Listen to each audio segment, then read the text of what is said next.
Ask anyone why Rome fell, and they'll probably tell you about barbarians. Hordes of Germanic warriors storming the gates. Vandals ransacking the city. Maybe they'll mention the year 476 AD, when the last Western Roman emperor, a teenage boy named Romulus Augustus, was deposed by a Germanic chieftain named Odoacer. Rome didn't fall in a single night. It didn't fall to just one invasion.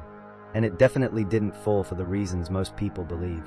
This is the real story of how one of history's greatest empires collapsed, and the warning signs the world ignored. That's the story your history textbook probably told you. Clean. Simple.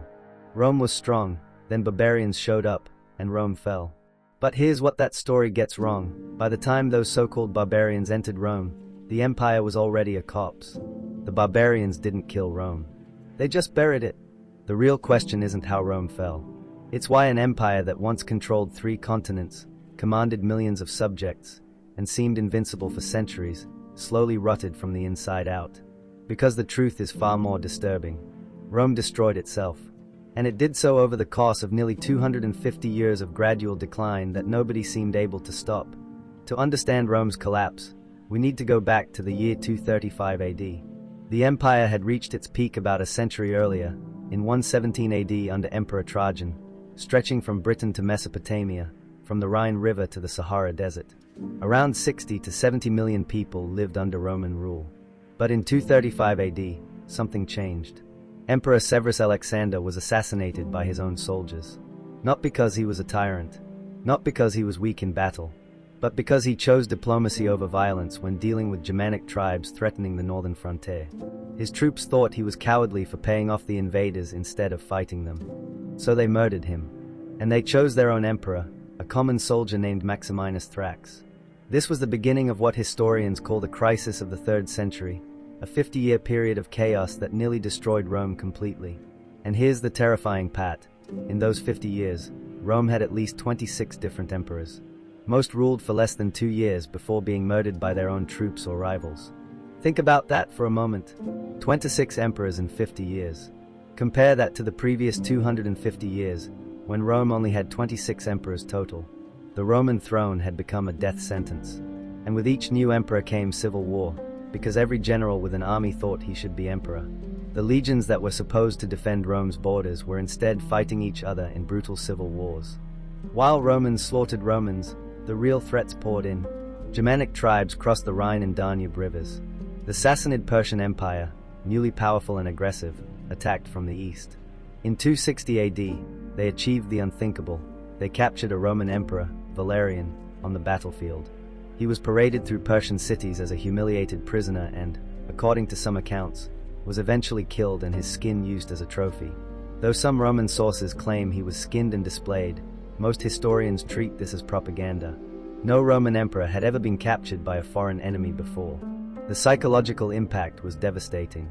By 268 AD, the situation had become so desperate that the Roman Empire literally split into 3 separate states. The Gallic Empire in the west, controlling Gaul, Britain, and Spain. The Palmyrene Empire in the east, controlling Syria, Egypt, and much of Asia Minor. And the original Roman Empire, squeezed in the middle, controlling just Italy, the Balkans, and North Africa. The empire was eating itself alive. But here's what your textbooks probably didn't tell you. The military chaos was only a symptom. The real killer was economics. You see, every time a new emperor seized power, he needed to pay his soldiers. These weren't loyal patriots fighting for Rome anymore. They were mercenaries fighting for whoever paid them the most. Each emperor had to give them enormous bonuses just to secure their loyalty. But Rome didn't have enough money. So emperors did what desperate governments always do. They debased the currency. By the early 200s, Roman silver coin called a denarius contained about 50 to 80% pure silver. By 270 AD, it contained less than 5% silver. The government kept making coins with less and less precious metal, trying to stretch their money further. The result? Runaway inflation. Prices skyrocketed. A measure of wheat that cost 8 denarii in the year 200 AD cost over 2,000 denarii by 301 AD. People stopped trusting Roman money entirely. In some provinces, people went back to bartering. The sophisticated trade networks that had connected the empire for centuries began to collapse.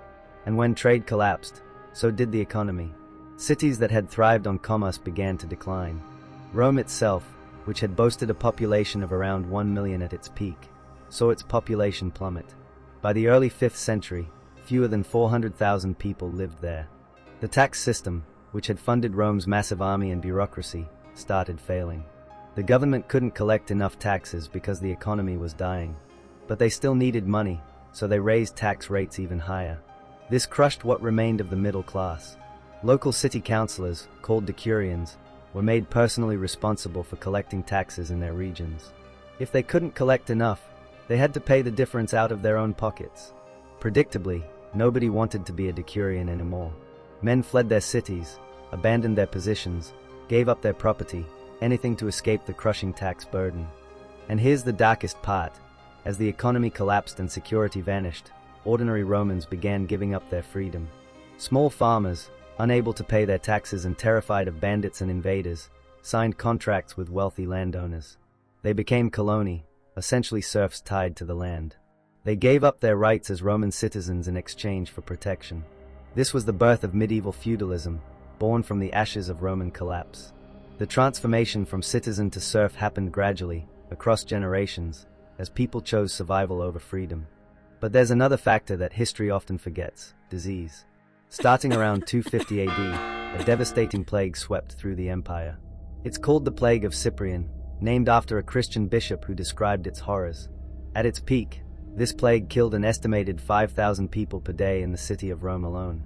Modern historians estimate that the Plague of Cyprian killed between 5 and 10% of the entire empire's population. Some regions lost 20% of their people. Think about what that means. Already stretched thin by civil wars and invasions, the Roman army lost soldiers faster than they could be replaced. Farmers died, leading to food shortages. Taxpayers died, shrinking government revenue even further. And those who survived were traumatized, watching their neighbors, friends, and families die around them. The plague hit cities hardest because people lived in close quarters. Rome never really recovered. Neither did many other urban centers across the Western Empire.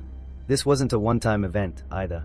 Epidemics continued to strike throughout the 3rd and 4th centuries, each one weakening Rome further. And here's something crucial.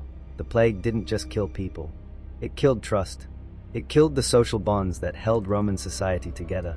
People became suspicious of strangers. They stopped gathering in public spaces. They lost faith in the government's ability to protect them. When you combine economic collapse with demographic catastrophe, you get a society that's hollow, exhausted, and vulnerable. Now let's talk about those barbarian invasions everyone blames for Rome's fall. First, let's clear something up. These people weren't mindless savages. The Goths, Vandals, Alemanni, and other Germanic peoples had sophisticated societies. They had laws, culture, trade networks, and military organization. They were farmers and craftsmen. Many had been trading with Rome for centuries. What changed in the 3rd and 4th centuries wasn't that these peoples suddenly became violent. What changed was that they were being pushed. Climate change in northern Europe made farming harder. Nomadic peoples from the Asian steppes, particularly the Huns, were migrating westward, pushing Germanic tribes ahead of them like dominoes. These peoples weren't invading Rome out of hatred. They were fleeing for their own survival, and Rome's weakened borders made it the path of least resistance. Here's the part that will shock you. By the 5th century, most of the Roman army was made up of these same barbarians. Germanic warriors had been recruited into Roman legions for decades because Rome couldn't find enough Roman citizens willing to serve. The very armies defending Rome were composed of the same peoples supposedly destroying it. When the Visigoths sacked Rome in 410 AD, it was led by Alaric, a man who had actually served as a Roman general. He didn't want to destroy Rome. He wanted land and recognition for his people. The sack happened because the Roman government refused to negotiate. When Odoacer deposed Romulus Augustus in 476 AD, ending the Western Roman Empire, he didn't proclaim himself emperor. He declared himself king of Italy and said he ruled on behalf of the Eastern Roman Emperor in Constantinople.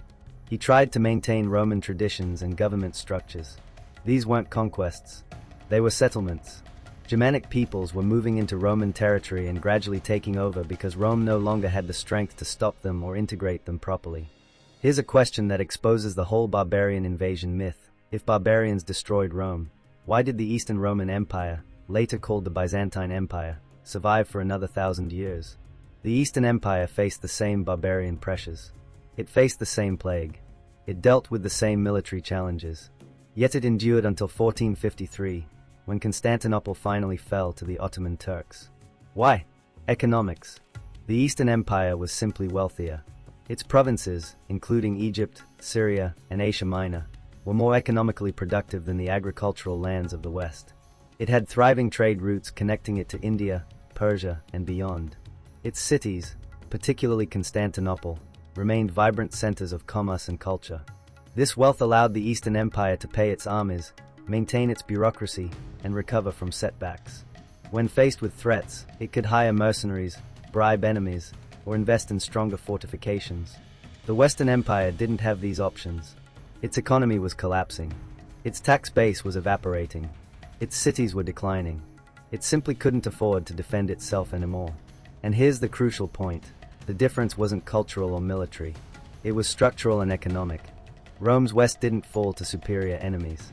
It starved to death. So what were the warning signs? What could have saved Rome? Looking back, we can see the rot beginning as early as the late 2nd century. Emperor Marcus Aurelius, one of Rome's greatest rulers, spent his entire reign fighting wars on multiple fronts. He never had peace. He never had the opportunity to address the underlying problems. His son, Commodus, was a disaster, more interested in gladiatorial combat than governance. When he was assassinated in 192 AD, it triggered a civil war. 5 different men claimed the throne in a single year. The pattern was set. Political instability became chronic. Each crisis made the next one more likely. The military became politicized. The economy became militarized, as more and more resources went to the army while productive sectors were neglected. Nobody seemed able to break the cycle. Emperor Diocletian, who ruled from 284 to 305 AD, came closest. He reorganized the entire empire, dividing it into eastern and western halves, each with its own emperor and junior emperor. He reformed the tax system, stabilized the currency, and strengthened the borders. For a time, it worked. But Diocletian's system, called the Tetrarchy, collapsed shortly after he retired. Civil war erupted again. Constantine the Great reunited the empire briefly, but after his death in 337 AD, the division between East and West became permanent. The Western Empire never recovered. Each generation saw more territory lost, more economic decline, more desperation. By the 5th century, Roman citizens in Gaul and Spain sometimes welcomed barbarian rule because the taxes were lower and the local lords provided better protection than the distant Roman government. Let that sink in. Romans preferred barbarian kings to Roman emperors. So what really killed Rome? It wasn't barbarians. It wasn't Christianity, despite what some historians claim. It wasn't even moral decay, though that's a popular theory. Rome died because it couldn't solve the fundamental problems of maintaining a massive empire. How do you ensure stable succession without civil war? How do you keep your army loyal without bankrupting your economy? How do you maintain social cohesion across vast distances and diverse peoples? How do you adapt when the world changes around you? Rome failed at all of these tasks. And the failure was gradual, almost invisible from inside. Each generation made compromises, accepted new normal conditions, and passed the problem to the next generation.